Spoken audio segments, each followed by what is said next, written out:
Hello guys, आप सभी को मैं स्वागत करता हूं अपने यूट्यूब चैनल वीडी इंस्टीट्यूट पे। तो जैसा कि मैंने प्रीवियस लेक्चर में मेल रिप्रोडक्टिव सिस्टम पार्ट 1 को कवर कर चुका हूं। आज मैं आपको male reproductive system part 2 cover करने जा रहा हूं। जैसा कि ये चैप्टर ह्यूमन रिप्रोडक्टिव सिस्टम का है, एनसीईआरटी क्लास 12 का चैप्टर है ये। तो अगर आपको ये वीडियो पसंद आए, अच्छा लगे, आपके काम का हो, प्लीज़ लाइक, सब्सक्राइब और शेयर जरूर कीजिएगा। चलिए आगे बढ़ते हैं। इस टॉपिक में हम पढ़ने वाले हैं सेमनिफेरस ट्यूबुल्स की हिस्टोलॉजी, सर्टोलाइज सेल्स का फंक्शन, एक्सेसिव ग्लैंड के बारे में और स्पर्म का पाथवे का पैसेज क्या, वो रूट क्या है, what is the route of sperm movement, और रूट को हम पढ़ेंगे आज। तो चलिए स्टार्ट करते हैं। तो सेमनिफेरस ट्यूबुल्स की बात करें तो हम थोड़ा सा आपको रिकैप कर दें कि टेस्टिस इंटरनली 250 कंपार्टमेंट में बट जाता है, जिसको हम लोग लोब्यूल्स कहते हैं, यानी 250 लोब्यूल्स पाए जाते हैं। इसमें से प्रत्येक लोब्यूल्स में 1 to 3 क्या होता है, सेमनिफेरस ट्यूब्यूल्स पाया जाता है, और इसी ट्यूब्यूल्स में स्पर्मेटोजेनेसिस का प्रोसेस स्टार्ट हो जाता है। आशा करता हूँ इस बात को आप रिकैप कर पाए होंगे। तो देखते हैं सेमनिफेरस ट्यूब्यूल्स क्या है। तो इसके आउटर पार्ट को देखेंगे आप, जो कि फाइबरस टूनिका प्रोप्रिया से मिलकर बना हुआ है।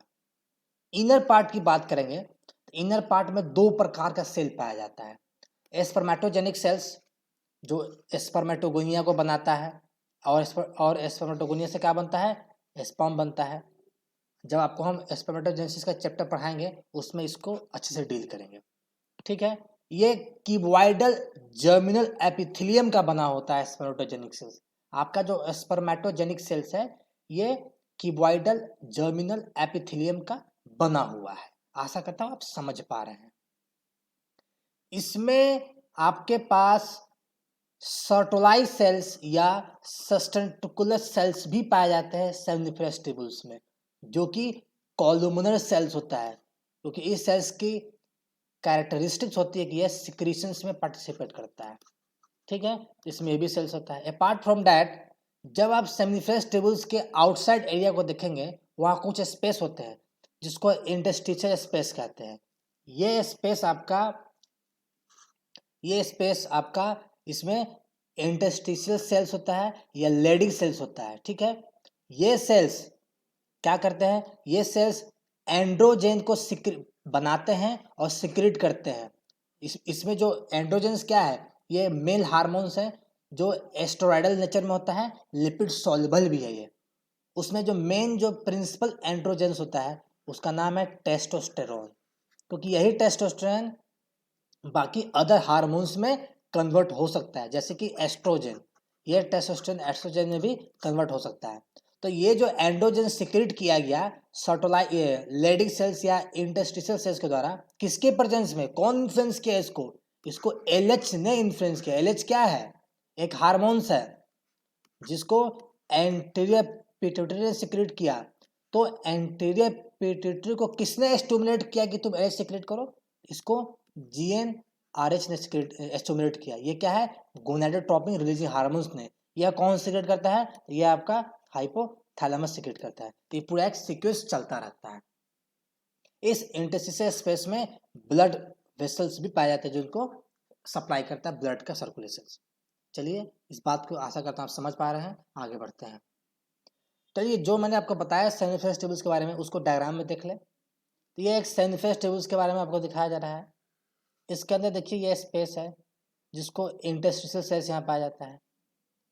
यहाँ पे ये चारों तरफ कॉर्नर में क्या पाया जाता है, स्पर्मेटोगोनिया है, जिससे स्पर्म बनेगा, और स्पर्म बनने के बाद में ये ल्यून में जाकर इकट्ठा होता है स्पर्म, फिर यहाँ से बाहर निकलता है, ठीक है। फिर इसी स्पर्मेटोगोनियम के बीच में कहीं पर सर्टोलाइज सेल्स भी पाए जाते हैं, जिसका फंक्शन अभी आगे पढ़ने वाले हैं। यहाँ पर स्पर्मेटोजोआ भी है। अगर इसको थोड़ा और डीपली देख ले अंदर घुस करके, तो ये क्लियर स्ट्रक्चर है। ये एक सेमनिफेरस ट्यूब्यूल्स है। यहाँ पर स्पर्मेटोगोनियम का एक क्लस्टर ऑफ सेल्स है, यहाँ दूसरा स्पर्मेटोगोनियम में क्लस्टर ऑफ सेल्स है, तीसरा है, चौथा है, पांचवा, छठा है, ठीक है। इस दो स्पर्मेटोगोनियम सेल्स का जो क्लस्टर है उसके बीच में सर्टोलाइज सेल्स पाया जाता है। और इस सेमिनिफेरस ट्यूब्यूल्स के बाहर में कुछ स्पेस है जहां पर कुछ सेल्स होते हैं जिसको इंटरस्टिशियल सेल्स भी कहते हैं या लेडी सेल्स भी कहते हैं, जो यहाँ दिखाई देते हैं। आशा करता हूँ आप इस चीज को पकड़ पाएंगे और समझ पाएंगे कौन सा सेल कहाँ पाया जाता है। तो चलते हैं पिछले स्लाइड में, ये मैं आपको कवर कर लिया, चलते हैं नेक्स्ट स्लाइड की तरफ। यहाँ पर अब हम सर्टोलाइज सेल्स जो कि सेमिनिफेरस ट्यूब्यूल से पाया जाता है, इस सर्टोलाइज सेल्स की फंक्शंस को समझने की कोशिश करते हैं। ठीक है, चलिए। तो ये सर्टोलाइज सेल्स न्यूट्रिशन देता है किसको? स्पर्म को। स्पर्म को न्यूट्रिशन देता है ताकि स्पर्म हेल्दी रहे, नॉर्मल रहे, मैच्योर रहे, एनर्जेटिक रहे।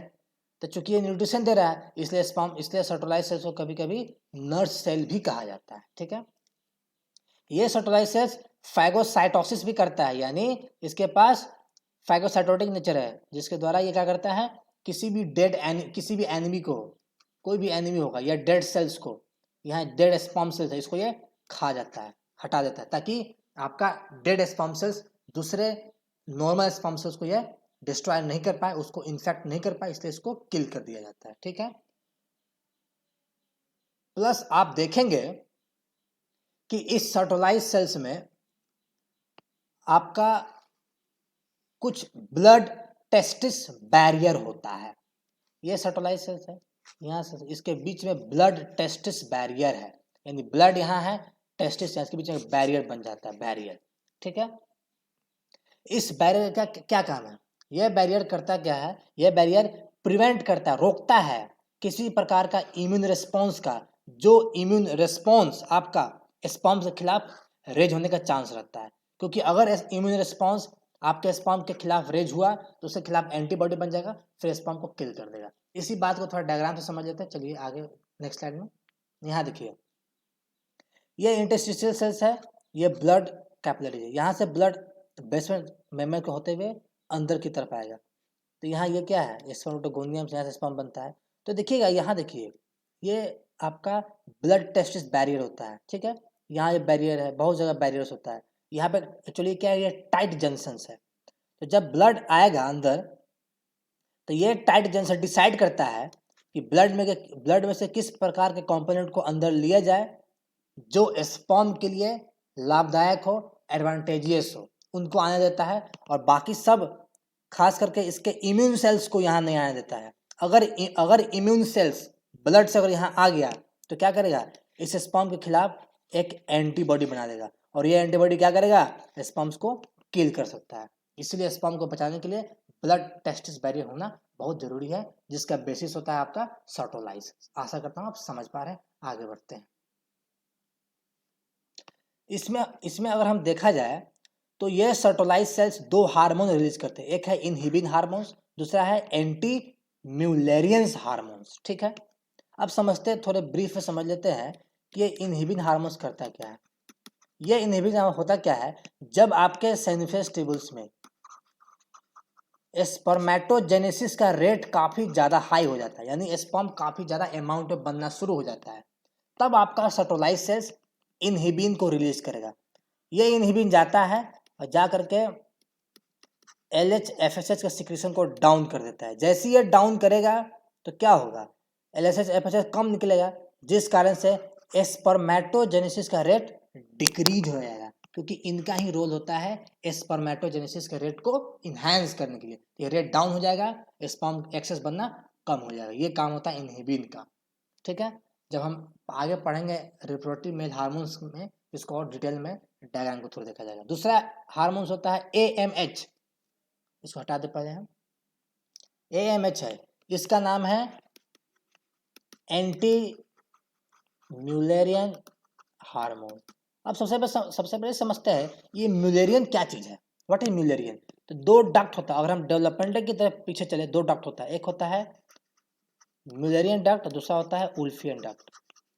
ये उल्फियन डक्ट मेल रिप्रोडक्टिव स्ट्रक्चर बनाता है, यानी मेल पार्ट को बनाने में रिस्पॉन्सिबल होता है। ये म्यूलेरियन डक्ट मेल फीमेल दोनों में सीक्रेट होता है, लेकिन ये म्यूलेरियन डक्ट आपका खास करके फीमेल रिप्रोडक्टिव पार्ट को बनाने के लिए रिस्पॉन्सिबल होता है। तो चूंकि म्यूलेरियन डक्ट मेल फीमेल दोनों में सीक्रेट हो रहा है, बन रहा है, तो क्या होगा कि मेल में सर्टोलाइज सेल्स एंटी म्यूलरियन हार्मोन्स को सिक्रेट करेगा। ये एंटी म्यूलरियन हार्मोन्स करता क्या है, म्यूलरियन डक्ट के फॉर्मेशन को ये इनहिबिट कर जाता है।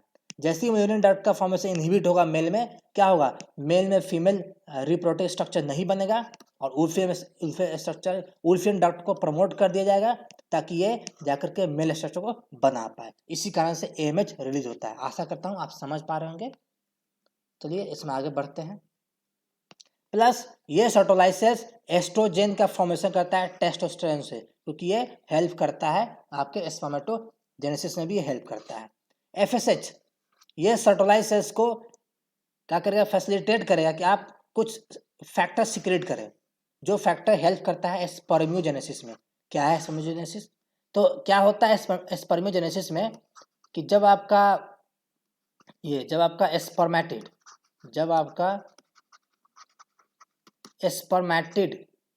जो आपका, जैसे यहाँ पे स्पर्मेटोगोनिया है, यहाँ से बनेगा प्राइमरी, सेकेंडरी स्पर्मेटोसाइट, लास्टली बनता है स्पर्मेटिड।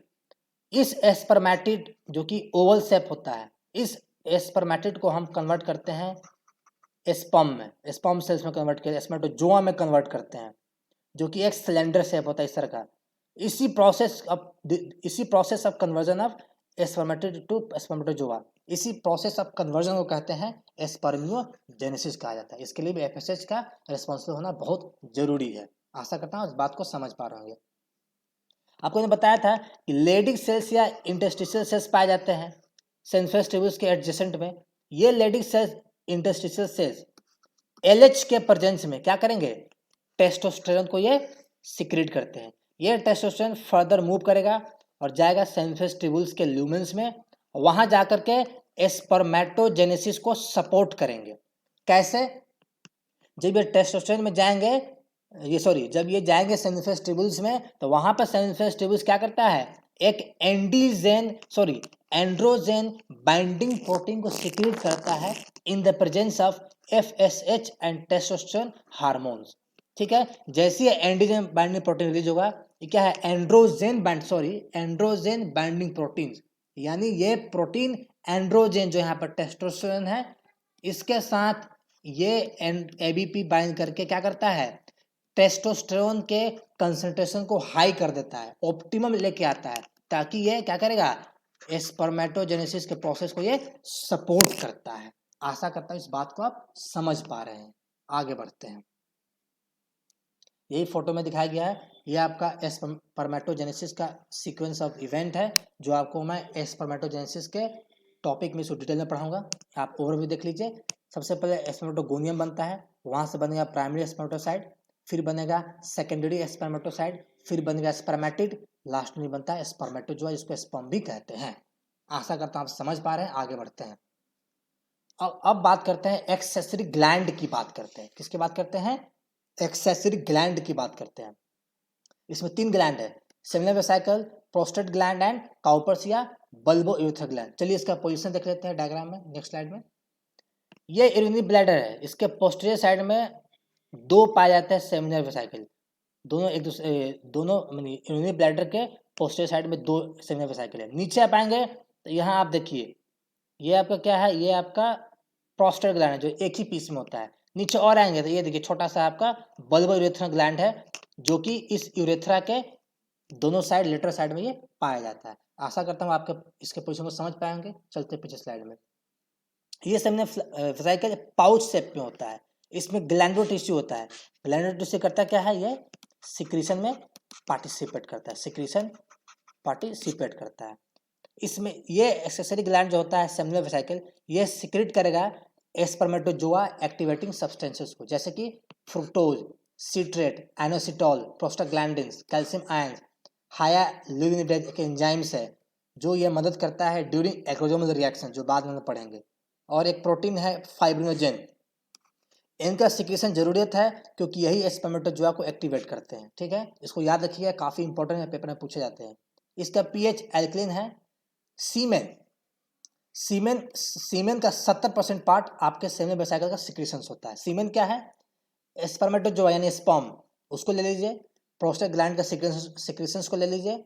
सेमिनल वेसिकल के सिक्रीशंस को ले लीजिए और बल्बो यूरेथ्रा ग्लैंड के सिक्रीशंस को ले लीजिए। तीनों को जब सम अप कीजिएगा तो ये सीमेन बनकर तैयार हो जाता है।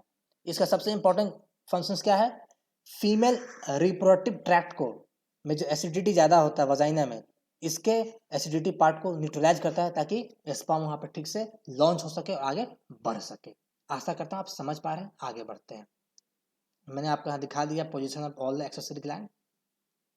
दूसरा ग्लैंड है प्रोस्टेट ग्लैंड। ये ग्लैंड एक ही पीस का होता है, लेकिन एक ही पीस में 5 लोब होता है। ये गोल्फ बॉल की तरह छोटा सा गोल्फ इसकी साइड में होता है।